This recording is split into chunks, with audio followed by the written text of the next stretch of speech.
Selamat pagi jemaat sekalian yang dikasihi Kristus. Kiranya kita tetap semangat dan dalam rasa syukur selalu. Sebelum kita disapa oleh firman Tuhan, marilah kita lebih dahulu menundukkan hati dan pikiran kita. Marilah kita berdoa. Damai sejahtera Allah yang melampaui segala akal, itulah kiranya yang memelihara hati dan pikiranmu di dalam Kristus Yesus Tuhan kita. Amin.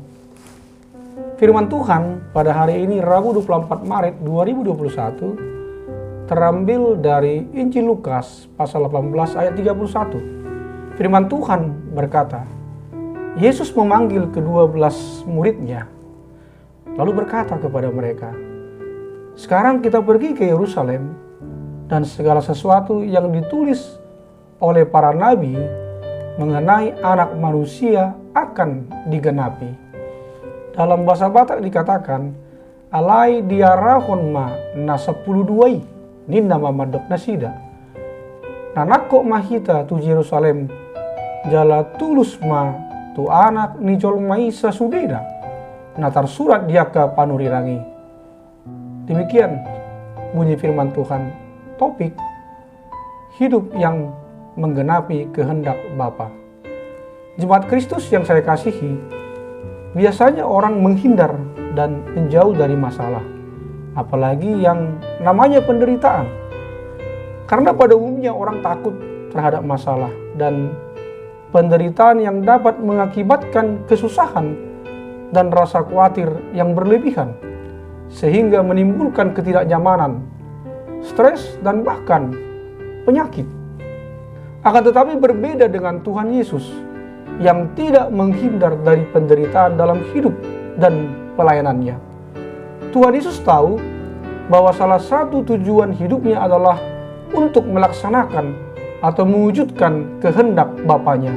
Meskipun untuk menggenapi kehendak Bapanya itu, dia harus mengalami penderitaan, pengorbanan, dan kehilangan nyawa, demi untuk menunjukkan kasih, kesetiaan, ketaatan kepada Sang Bapa. Tuhan Yesus bersedia dan rela hati untuk menggenapi rencana Bapanya, untuk menyelamatkan dan membebaskan manusia dan dunia ini dari belenggu dosa, agar setiap orang yang percaya dan mau mengikut Dia dengan setia mendapatkan sukacita dan hidup yang kekal. Malah dalam nas ini kita membaca bahwa Yesus yang mengajak dan menggerakkan dan mengarahkan para muridnya untuk berangkat ke Yerusalem. Dan Tuhan Yesus juga memberitahukan tujuannya ke Yerusalem adalah untuk menggenapi apa yang ditulis oleh para nabi tentang Mesias ataupun anak manusia, bahwa Yesus Sang Mesias itu akan menderita, disiksa, disalibkan, dan mati di kayu salib untuk menebus dosa-dosa umat manusia. Jemaat yang dikasihi Yesus Kristus, dalam buku peringatan hari ulang tahun ke-40 pelayanannya sebagai pendeta, Pendeta Kuntadi Sumadikarya mengaku sedang mengidap penyakit kanker paru-paru. Kanker itu ganas dan sudah stadium akhir.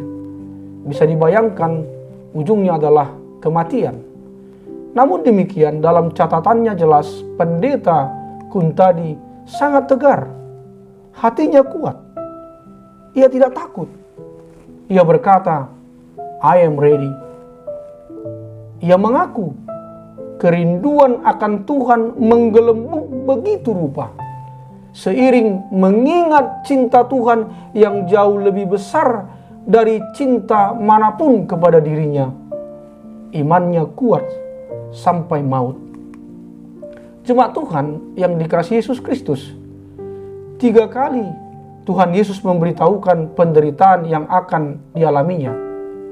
Setelah Lukas 9 ayat 22 sampai 27 dan Lukas 9 ayat 43b sampai 45, perikop hari ini adalah yang ketiga.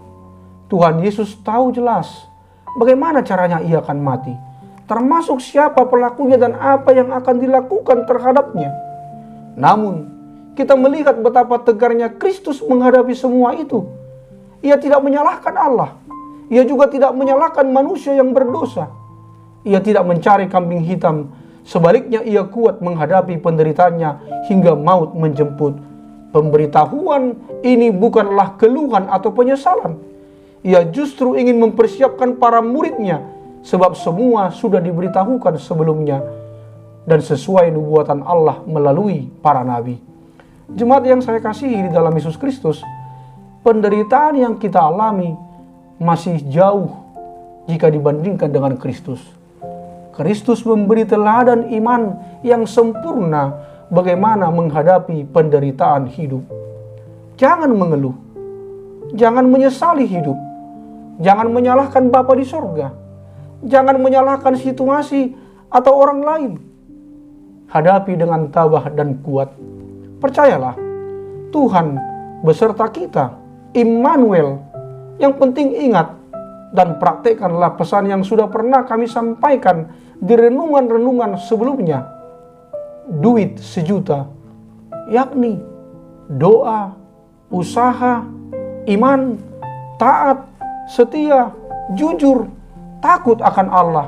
Maka dengan demikian kita akan menggenapi rencana Allah dalam kehidupan kita sebagai rekan sekerja Allah. Amin. Marilah kita berdoa. Terima kasih ya Bapa atas firman-Mu yang mengingatkan kami supaya kami tidak takut atau menghindar terhadap masalah dan penderitaan hidup. Karena kami tahu dan mengimani bahwa bersama Tuhan kami pasti bisa. Dan Tuhan juga ingin hidup kami untuk mengikut Engkau. Ya Bapa, berkatilah yang berulang tahun hari ini. Sembuhkanlah yang sakit dan juga yang terkena virus COVID-19. Hiburkanlah yang sedih dan kuatkanlah yang lemah. Berikanlah apa yang menjadi kerinduan di hati kami masing-masing. Hanya di dalam nama Tuhan Yesus Kristus kami telah berdoa. Amin. Selamat pagi. Selamat beraktivitas. Salam sehat. Tetap semangat dan bersyukur. Tuhan Yesus memberkati.